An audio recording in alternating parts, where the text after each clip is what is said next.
Hello students, today we will study about diffraction at the straight edge and for this we have taken a straight edge. इसमें आप blade देख सकते हो. So blade पे से जब आप लाइट पास करोगे, मोनोक्रोमेटिक लाइट पास करोगे and if you look at the screen then you can easily see this type of diffraction pattern.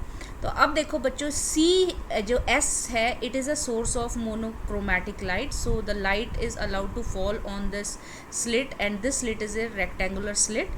तो यहाँ से जब आपकी लाइट जाएगी तो this is the straight edge. Okay, so and this is the pointed part of the straight edge. और तो screen पे अगर हम ज्योमेट्रिकल ऑप्टिक्स की बात करें तो स्क्रीन पे आपको क्या मिलना चाहिए? इस सोर्स से जो आपकी लाइट आ रही है, इस तो इसका जो ऊपर वाला पोर्शन है, ऊपर वाले पोर्शन में आपकी लाइट आनी चाहिए और जो नीचे वाला पोर्शन है वो कंप्लीट डार्क आना चाहिए. And this is known as the geometrical shadow region. But actual में ऐसा नहीं होता है. हमें इंटेंसिटी का वेरिएशन कैसे दिखाई देता है?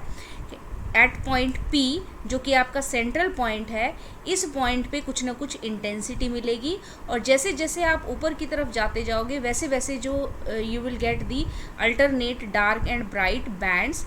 And at a certain distance from point P the this intensity of the bright band becomes equal to the intensity of the dark band, and we cannot distinguish between the dark and the bright band, and you will get a illuminated region after that.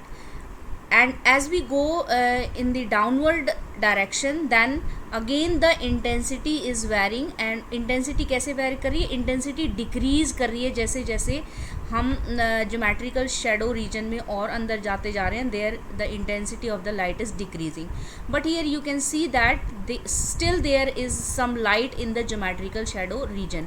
So this type of the intensity pattern is due to the diffraction and this can be explained with the help of the Fresnel half period zones. तो सबसे पहले बच्चों हम बात करते हैं O point की, जो कि सेंट्रल पॉइंट है, और इस पॉइंट पे हमें इंटेंसिटी और एम्पलीट्यूड निकालना है. तो वो हम कैसे निकालेंगे? उसके लिए देखो, we are having a source of light. we are taking a monochromatic source of light. monochromatic source of light लेंगे and it is passed through this rectangular slit. ये क्या है? this is a rectangular slit. तो rectangular slit से जब आपकी light pass करेगी बच्चों, आपको पता है कैसा वेव फ्रंट मिलेगा? सिलेंड्रिकल वेव फ्रंट मिलेगा. और वो जो सिलेंड्रिकल वेव फ्रंट है आपको यहाँ दिखा रखा है XY. So XY is the cylindrical wave front which come out from the rectangular slit, and at this edge XY is representing the cylindrical wavefront. तो अब O पॉइंट पे आपने इंटेंसिटी निकालनी है. तो O पॉइंट पे इंटेंसिटी निकालने के लिए हम क्या करते हैं? सोर्स S से O पॉइंट पे एक स्ट्रेट लाइन ड्रॉ करते हैं और ये जो स्ट्रेट लाइन है इस वेव फ्रंट को दो पार्ट्स में डिवाइड कर देगी. मीन्स आप कह सकते हो कि जब आप एक स्ट्रेट लाइन ड्रॉ करोगे S से O तक, तो this straight line will cut this wavefront at point A, and this point is known as the pole for the point O. So now what we will do, here you can see that the XY wavefront now have two parts. कौन कौन से part? एक XA part है और दूसरा कौन सा part है? AY पार्ट है. तो AY पार्ट को जब आप देखोगे इस वेव फ्रंट के, तो ये क्या है? It is obstructed by this straight edge. तो इसकी वजह से कोई इंटेंसिटी नहीं मिलेगी O पॉइंट पे. सिर्फ इंटेंसिटी किसकी वजह से आएगी? XA की वजह से. तो अब हम क्या करेंगे? जो XA पोर्शन है वेव फ्रंट का, उसको हम हाफ पीरियड जोन्स में डिवाइड करेंगे. और हाफ पीरियड जोन्स में जब हम डिवाइड करेंगे तो किस तरीके से डिवाइड करेंगे कि जो M1O डिस्टेंस है, M1O that is equal to B plus λ/2. M2O it is equal to B plus 2 λ/2. M3O it is equal to B plus 3 λ/2, and M4O it is or you can say MNO it is equal to B plus n λ/2. यानी कि जब हम एक half period zone से दूसरे half period zone में जा रहे हैं तो पाथ डिफरेंस कितना क्रिएट हो रहा है? लैम्डा का पाथ डिफरेंस λ/2 का पाथ डिफरेंस क्रिएट हो रहा है, which is corresponding to the phase difference of pi. तो अब हमें ओ पॉइंट पे इन सभी हाफ पीरियड जोन की वजह से इंटेंसिटी निकालनी है। तो उसके लिए हम क्या लेते हैं, late A1, A2, A3 and so on be the amplitude of the first half period zone, second half period zone, third half period zone and so on. So what will be the total amplitude at O?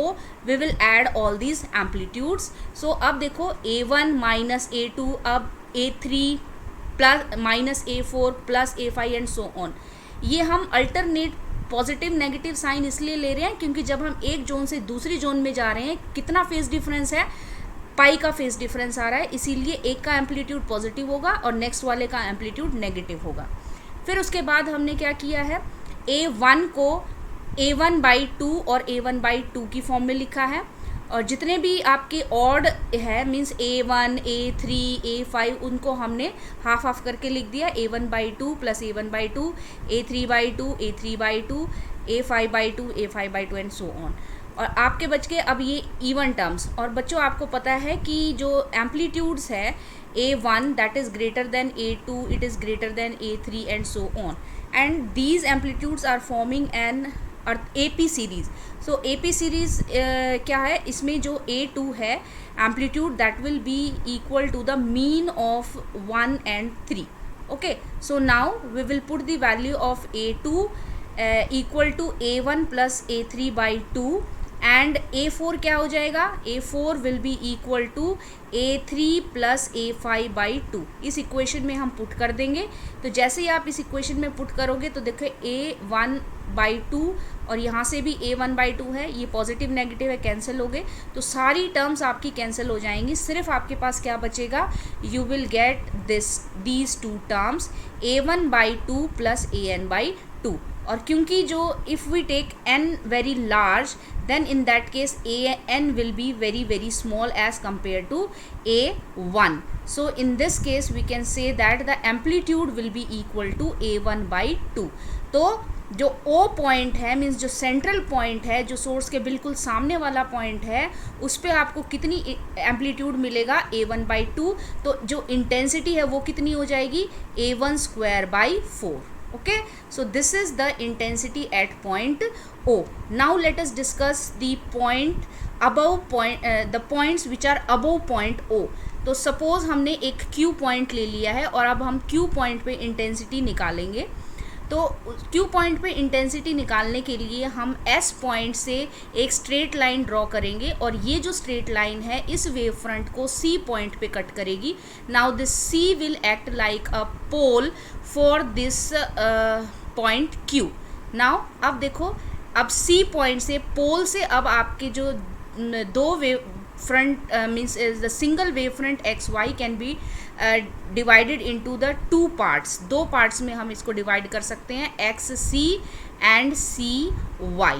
अब CY जो है, CY portion का भी जो AY portion है वो आपका block हो चुका है, सिर्फ आपके पास क्या है, CA पोर्शन है। तो अब इस XA पोर्शन में जो भी आपके number of half period zones आएंगे उनका एम्पलीट्यूड डिसाइड करेगा कि Q पॉइंट पे आपको मैक्सिमा मिलेगा या मिनिमा मिलेगा। तो now after joining S to point Q, C is the pole and from the pole we can divide this wavefront into two parts. Upper part is XC and the lower part is exposed part की सिर्फ हम अगर हम बात करें तो वो कितना होगा, CA होगा, instead of CY it will B CA। तो अब देखो बच्चों, अब हम कैसे निकालेंगे, पहले हम बात करते हैं XC की, ठीक है। तो XC को हम हाफ पीरियड जोन्स में डिवाइड कर लेते हैं। A1 is the amplitude of the first, A2 is the amplitude of the second, A3 is the amplitude of third and so on। और जब हम इनका टोटल एम्पलीट्यूड निकालेंगे तो टोटल एम्पलीट्यूड क्या आएगा बच्चों, अभी हमने निकाला था A1 minus A2 plus A3 and so on, और ये जो हमारा वैल्यू आई थी सेम वही आएगी A1/2 जो हमने लास्ट केस में किया था, ठीक है। तो इस पोर्शन से जो आपका एम्पलीट्यूड आ रहा है वो कितना आ रहा है, A1/2 आ रहा है। अब रह गया ये पोर्शन CA पोर्शन। अगर तो आपका पॉइंट Q हमने इस तरीके से लिया है कि इसमें केवल एक हाफ पीरियड जोन आ रहा है, तो एक हाफ पीरियड जोन आ रहा है तो उसका एम्पलीट्यूड कितना हो जाएगा, A1 हो जाएगा। ठीक है, तो अगर मैं कहूँ कि इस पूरे पोर्शन की वजह से कितना एम्पलीट्यूड मिलेगा, then it will be the sum of these two amplitudes. Okay, so for XC part के लिए एम्पलीट्यूड कितना आ रहा है, A1/2, और जो CA पार्ट के लिए जो एम्पलीट्यूड आ रहा है वो कितना आ रहा है, A1 आ रहा है। तो जब हम इन दोनों को ऐड कर देंगे then it will give you the amplitude at point Q। Okay, तो एम्पलीट्यूड कितना आ गया, ये आ गया। अब देखो बच्चों, अगर हम Q पॉइंट को इस तरीके से लेते हैं कि ये जो CA पोर्शन है, इस CA पोर्शन में अब एक नहीं 2 हाफ पीरियड जोन्स हैं। तो अगर 2 हाफ पीरियड जोन हो गए तो 2 हाफ पीरियड जोन का टोटल एम्पलीट्यूड कितना हो जाएगा, A1 माइनस A2। तो A1/2 तो XC का है, और जो CA में अब कितना एम्पलीट्यूड हो गया, A1 माइनस A। तो जो टोटल एम्पलीट्यूड है Q पॉइंट पे, अगर 2 हाफ पीरियड जोन है तो उस केस में क्या हो जाएगा, A1/2 plus A1 minus A2। Okay, और यहाँ पे आप वैल्यू पुट कर दो A2 की। A2 क्या होता है, A1 plus A3/2, then you will get this value. तो आप यहाँ से भी देख सकते हो कि अगर A2 की ही टर्म्स में लें तो इन दोनों का जो सम है वो कितना हो गया, 3A1/2 माइनस A2। तो देखो बच्चों, यहाँ पे जब हम एक हाफ पीरियड जोन ले रहे थे CA रीजन में, तो आपका एम्पलीट्यूड 3A1/2 आ रहा था, और अगर हम 2 हाफ पीरियड जोन्स ले रहे हैं तो जो आपका एम्पलीट्यूड आ रहा है वो कितना आ रहा है, 3A1/2 माइनस A2, यानी कि डिक्रीज हो गया। तो अगर ये जो है, अगर एक हाफ पीरियड जोन है, then the point Q will be maxima, first maxima, and if there are 2 half period zone then you will get the first minima। ऐसे ही अगर आप 3 हाफ पीरियड जोन लोगे तो again you will get maxima, अगर आप 4 half period zone लोगे तो again you will get minima। तो अगर हम इंटेंसिटी की बात करें तो देखो यहाँ पे हमने 2 के लिए, अगर हम 3 हाफ पीरियड जोन लेंगे तो इसमें क्या हो जाएगा, 3A1/2 minus A2 plus A3 फिर से ऐड हो गया, तो इसका मतलब again you are getting a maxima. अगर आप 4 लोगे तो फिर माइनस हो जाएगा, तो आपको दोबारा से मिनिमा मिल जाएगा। तो इस तरीके से अल्टरनेट डार्क और ब्राइट बैंड्स आपको इस रीजन में मिलेंगे, डिपेंडिंग कि इस CA रीजन में कितने number of half period zones आ रहे हैं। अगर सो यहाँ से हम एक बात कंक्लूड कर सकते हैं बच्चों कि if in this CA region we are getting odd number of half period zones, odd number अगर हाफ पीरियड जोन्स का है तो इसका मतलब you will get maxima, and if you are having even number of half period zones then you will get minima। ठीक है बच्चों, तो O पॉइंट के ऊपर Q कोई भी आप पॉइंट ले लो, उस पॉइंट पे मैक्सिमा और मिनिमा कब मिलेगा आपको, मैक्सिमा कब मिलेगा, if this CA is having odd number of half period zones, and you will get minima if this CA is having even number of the half period zones. तो ये तो बात हुई बच्चों points above this point O। Now we will talk about the positions. ठीक है, ये तो हमने बात की क्या कंडीशन होगी, अब हम देखेंगे कि पोजीशन क्या होगी इन मैक्सिमा और मिनिमा की। तो मैक्सिमा और मिनिमा की पोजीशन के लिए हम क्या करेंगे, सोर्स से इस एज का डिस्टेंस हमने A ले लिया, और इस एज से स्क्रीन का जो डिस्टेंस है वो हमने B ले लिया। अब देखो बच्चों, अब हमने पाथ डिफरेंस निकालना पड़ेगा। पाथ डिफरेंस मीन्स ये जो वेव फ्रंट है, इस वेव फ्रंट तो पाथ डिफरेंस किस पे, Q पॉइंट पे हम निकालना चाह रहे हैं कि Q पॉइंट पे जो मैक्सिमा है या मिनिमा है तो उसकी पोजीशन क्या आएगी। तो उसको निकालने के लिए हम क्या करेंगे, एक तो जो पोल है आपका, ठीक है, O पॉइंट के करस्पॉन्डिंग मीन्स A पॉइंट से हम एक लाइन ड्रॉ करेंगे which will meet at point Q, और जो सोर्स से हम एक लाइन ड्रॉ करेंगे, स्ट्रेट लाइन ड्रॉ करेंगे which will meet at point Q। तो ये जो दो पॉइंट्स हैं मीन्स पी पॉइंट और ए पॉइंट, तो पी पॉइंट से क्यू पॉइंट की डिस्टेंस और ए पॉइंट से क्यू पॉइंट की डिस्टेंस जो है उसमें डिफरेंस आएगा और इसी की वजह से पाथ डिफरेंस आपको मिलेगा। और अगर ये पाथ डिफरेंस 2n+1 λ/2 के इक्वल होगा then you will get the positions of maxima, and if it is equal to n lambda then you will get the positions of minima. तो निकालते हैं पोजीशंस। तो सबसे पहले x क्या है, it is the distance of point q on the screen.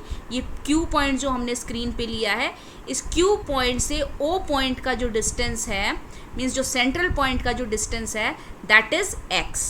Okay, now S A क्या है, it is the distance of the source from the edge a and this is equal to a। ठीक है, ये a होगा। और ए O क्या है, distance of the screen from the edge and this is equal to B. Now we will find out the path difference. So path difference क्या हो गया, A Q minus P Q. तो अब हम निकालेंगे ए क्यू की वैल्यू। तो ए Q की वैल्यू निकालने के लिए हमें कौन सा ट्रायंगल लेना पड़ेगा, देखो ए क्यू ओ, ये जो ट्रायंगल है ए क्यू ओ, इस ट्रायंगल में ये आपकी वैल्यू b है, ये डिस्टेंस आपकी x है, तो ये आप इजीली निकाल सकते हो। So you will get b² plus x² to the power 1/2। यहाँ से हमने b बाहर ले लिया है और फिर हम यहाँ पे इसमें बाइनोमियल लगा देंगे। बिकॉज बाइनोमियल क्यों लगा सकते हैं यहाँ पे हम, क्योंकि जो x है that is very very small as compare to b। b क्या है, जो डिस्टेंस है सो एज और स्क्रीन के बीच का, और जो x है डिस्टेंस वो कौन सा डिस्टेंस है, जो डिफरेंट बैंड्स मैक्सिमम जो बैंड है या मिनिमम बैंड है उससे एज का डिस्टेंस दैट इज़ द उससे सेंट्रल पोजीशन का डिस्टेंस होगा x। तो now in the if this is the condition means if x is very very less than b then we can write this aq it is equal to binomial theorem लगा दिया तो 1/2 आ गया, 1/2 x² b square, इसको इससे multiply कर दिया then you will get this value of A Q. Similarly we can find out the value of P Q. अब देखो बच्चों, ये जो पी क्यू है this is P Q. Okay, तो पी क्यू को हम क्या लिख सकते हैं, एस क्यू, ये हो गया S Q minus S P. Okay, P Q को हम क्या लिख सकते हैं, S Q minus S P. और एस क्यू क्या है बच्चों, एस क्यू देखो, एस क्यू कैसे निकालेंगे, एस क्यू के लिए हमें कौन सा ट्रायंगल लेना पड़ेगा, एस क्यू ओ। और एस क्यू ओ ट्रायंगल में जो एस ओ डिस्टेंस है वो क्या है, ए प्लस बी है। ठीक है, S O it is equal to A plus B और ओ क्यू क्या है, एक्स है। तो यहाँ पे हमने लगा दिया पाइथागोरस थ्योरम से a plus B whole square plus x² 1/2। और एस पी क्या है बच्चों, देखो एस पी जो है it is very nearly equal to S A. S P it is very close to S A, so we can write S P equal to S A. Okay, so और S A कितना है, it is equal to A. तो ये जो method है Fresnel method, इसमें बहुत सारी अप्रॉक्सीमेशन लगाते हैं, इसीलिए हम इसको अप्रॉक्सीमेट मेथड भी बोलते हैं। ठीक है, तो अब देखो पी क्यू हमने निकाल ली है, वही ए प्लस बी को बाहर ले लिया है, फिर हमने बाइनोमियल लगा दिए, 2 आ गया यहाँ पे, और फिर इसको जो है ब्रैकेट्स को मल्टीप्लाई कर दिया है, तो ए से ए कैंसिल हो गया, सिर्फ हमारे पास क्या बच गया, B plus x² over 2 into A plus B. Now we will find out the path difference. A Q आ गया हमारे पास, पी क्यू आ गया, दोनों की वैल्यूज़ पुट कर दो। तो जब आप दोनों वैल्यूज़ पुट करोगे, बी से बी कैंसिल हो गया और यहाँ से x² कॉमन आ गया, और x² कॉमन आ गया तो ब्रैकेट में क्या रह गया, 1/b minus 1/a plus b। इसको हमने सॉल्व कर लिया एलसीएम लेके। So this will be the final path difference between AQ and PQ, and if this path difference it is equal to 2n+1 λ/2 then you will get the maximum position. So xn it is representing the position of the maxima, and for minima we have to put this path difference equal to n lambda. So this xn is representing the minimum position or the minimum brightness position. Okay, and here n in both the cases it is 0, 1, 2, 3 and so on. So from here you can see that in this maxima position, this xn position, it is directly proportional to under the root of the 2n plus 1, and here you can see that the xn, it is directly proportional to under the root of n. Okay, so these are the positions of the maxima and minima. तो हमारे पास हमने कौन कौन से point discuss कर लिए अभी तक? ओ पॉइंट डिस्कस कर लिया. ओ पॉइंट पे हमारी इंटेंसिटी कितनी आ रही थी? a1 स्क्वायर बाई 4 आ रही थी. और फिर हमने क्यू पॉइंट भी डिस्कस कर लिया कि क्यू पॉइंट मैक्सिमा हमें कब मिलेगा, मिनिमा हमें कब मिलेगा, और क्या क्या पोजीशंस होगी मैक्सिमा और मिनिमा की. तो अब हम बात करते हैं जो रीजन, ज्योमेट्रिकल शेडो रीजन की, जो कि ओ पॉइंट से नीचे वाला रीजन है. तो उसके लिए हमने क्या किया है, एक Q1 पॉइंट लिया है and this Q1 point is in the geometrical shadow reason. तो हम क्या करेंगे, एस सोर्स को, एस पॉइंट को Q1 पॉइंट से ज्वाइन करेंगे.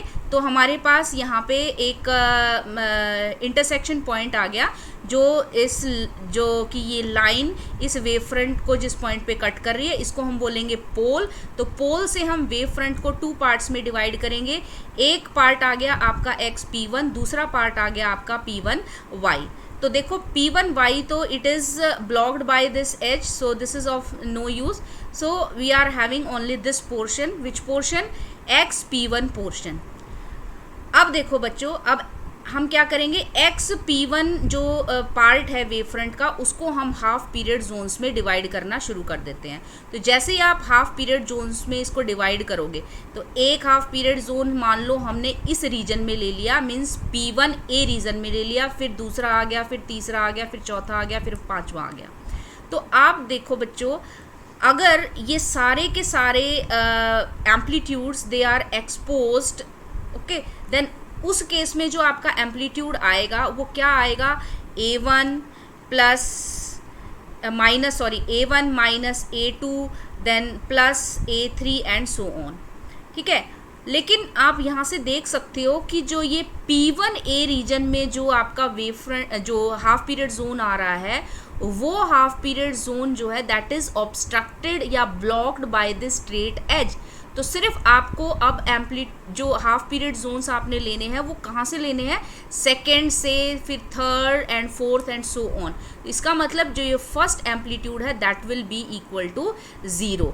तो जब हम सभी एम्पलीट्यूड्स लेते हैं तो हमारा एम्पलीट्यूड कितना आता है, A1/2 आता है. ठीक है, और अब हमने A1 को हटा दिया है, तो अब जो बाकी जो एम्पलीट्यूड्स रह गए, तो उनका एम्पलीट्यूड कितना आएगा, उनका एम्पलीट्यूड बच्चों आएगा -A2/2. ऐसे ही अगर मान लो इस P1A रीजन में 2 हाफ पीरियड जोन्स आ रहे हैं, अगर एक हाफ पीरियड जोन आ रहा है तो एम्पलीट्यूड आपका कितना हो गया, -A2/2. और अगर मान लो इसमें 2 हाफ पीरियड जोन्स आ रहे हैं, तो इसका मतलब A1 के साथ साथ A2 भी गया. सिर्फ आपका कहाँ से शुरू हो गया amplitude, A3 minus A4 and so on. तो वहाँ से आपका जो टोटल एम्पलीट्यूड आएगा वो कितना आएगा, A3/2 आ जाएगा. तो इसका मतलब क्या है, जो एम्पलीट्यूड्स आपको मिलेंगे वो किस पे डिपेंड, Q1 पॉइंट पे जो एम्पलीट्यूड आपको मिलेगा वो किस बात पे डिपेंड करेगा कि इस पोर्शन में, कौन से पोर्शन में, P1A पोर्शन में आपके कितने half period zones cut off हो रहे हैं. अगर एक half period zone cut off हो रहा है तो एम्पलीट्यूड आएगा -A2/2. अगर 2 half period zone cut off हो रहे हैं तो एम्पलीट्यूड कितना आएगा, A3/2. अगर 3 half period zone cut off हो रहे हैं तो एम्पलीट्यूड कितना आएगा, -A4/2. और अगर हम इनकी इंटेंसिटीज़ की बात करेंगे तो इंटेंसिटीज़ क्या हो जाएगी, इनका स्क्वायर हो जाएगा. So the intensity will be the square of these amplitudes. तो क्या क्या इंटेंसिटी आएगी आप देख रहे हो. तो इंटेंसिटी क्या आ रही है, A1/2 square, then A1/2 square कहाँ है, O पॉइंट पे है. ठीक है, O पॉइंट पे. और फिर जैसे हम नीचे गए Q1 पॉइंट हमने इस तरीके से लिया कि जो P1A पोर्शन है उसमें एक हाफ पीरियड जोन आ रहा है, तो वो half period zone cut off हो गया। तो अब इंटेंसिटी आपकी कितनी आ गई, A1/2 स्क्वायर।